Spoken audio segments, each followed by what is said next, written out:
Horumarada teknoolojiyadda ku socota waxaa xabsi nololeed dhigtay dhalinyaro fara badan oo quus ka taagan noloshii. Daroogada ugu weyn ee qaataana ay noqotay isticmaalka badan ee baraha bulshada. Way adag tahay in la helo qof 30 daqiiqo oo kaamil ah moobilka iska dhaafi kara. Notification badan ayaa iska soo daba dhacaya. Waxaana u furan akoonno fara badan. Midna kama sameeyaan lacag, laakiin iyaga waa laga sameeyaa. Maxaa kaa qarsoon adiga oo aadan ogeyn ee lagaa mashquuliyey? Soo dhow, waxaan ahay Maxamed Buhari, muuqaalkan in la gareesid dad badan u gaaro, dhalinyaro badanna uu baraarug u noqdo.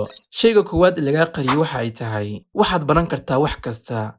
Maanta uma baahnid in jaamacadaad ka soo qalin jebiso si aad uga shaqayso kambaniyada waaweyn sida Amazon, Facebook iyo Twitter. Kaliya waxay kaaga baahan yihiin inaad si fiican u taqaano xirfadda programmingka, saleska iyo marketingka. Haddaad taqaano waxaad ka mid noqon kartaa shaqaalahooda. Sidoo kale waxaad u shaqayn kartaa kambaniyada ku yaala magaalada aad degan tahay ama dalka aad joogtid. Lacag fara badan waad uga shaqayn kartaa. Haddaad cilmi rabto waxaad ka baran kartaa YouTube-ka. Wax kasta xilligan la joogo waa free, laakiin dadkii baran lahaa aaway. Caajis ayaa laga saaray, waxaana lagu mashquuliyey taleefanadooda. Abkan aad iska daba meeraysanaysid, adiga kama samaynaysid wax lacag ah. Daroogo ayay kuu noqotay, laakiin cid ayaa ka samaynaysa lacag, kuuna dul faa'iidaysa.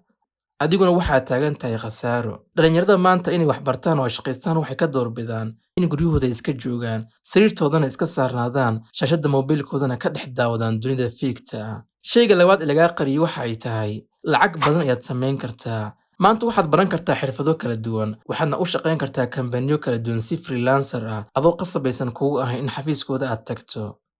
Waxaad u shaqayn kartaa adoo xaafadaada jooga, adoo maqaaxi fadhiya, ama adoo dalxiis isiga jira. Laakiin aaway dadkii fahamsanaa. Dhalinyarada caalamka maanta marka aad daawanaysid YouTube-ada kala duwan ee aan Soomaaliga ahayn, waxa ay ku tashtaan ee ugu badan waa nambarka lacagaha. Waxayna la socdaan dunida casriga, waxayna ku fikiraan sida teknoolojiyadda lacag ay ugu samayn lahaayeen. Halka dhalinyaradiina Soomaaliyeed aysan xirfad aqoonin, la jaanqaadi karin dunida, waxa ay kaliya yaqaanaanna ay tahay inay daawadaan muuqaalo kala duwan. Muuqaaladaasi oo aanan xitaa faa'iido waxba ku soo kordhinaynin. Adigana i daawanayow, waqtigaagii 24 saacadood marka laga reebo markaa wax baranaysid, halkee ku bixisaa? Daawashada muuqaalada Soomaalida ah ayaan waxba kuu soo kordhinaynin ee iska qalqaylinaya. Dhalinyaro mid ogaada, waxaa la joogaa xilliga xirfadaha iyo aqoonta. Cidda doonaysan xamaali ay noqoto, waxay isu diyaarinaysaa faqrikan ugu hooseeya. Shayga saddexaad ee lagaa qariyo waxa ay tahay, aaga waxuu la wareegi doonaa shaqo badan oo shaqadaada ay ka mid tahay. Hayla yaabin, sanado kadib, maqaaxiyaha, hoteelada, xafiisyada iyo dhammaan shaqooyinka fudud waxaa la wareegi doona robots aanan daalaynin, mushaar aanan rabin, booskana sidaas ayaad uga baxaysaa. Maxaad u diyaarsatay? xirfadda aad taqaano waa isku difaaci doontaa, noloshaada ku maarayn doontaa. Waa su'aal adiga ku dul saaran.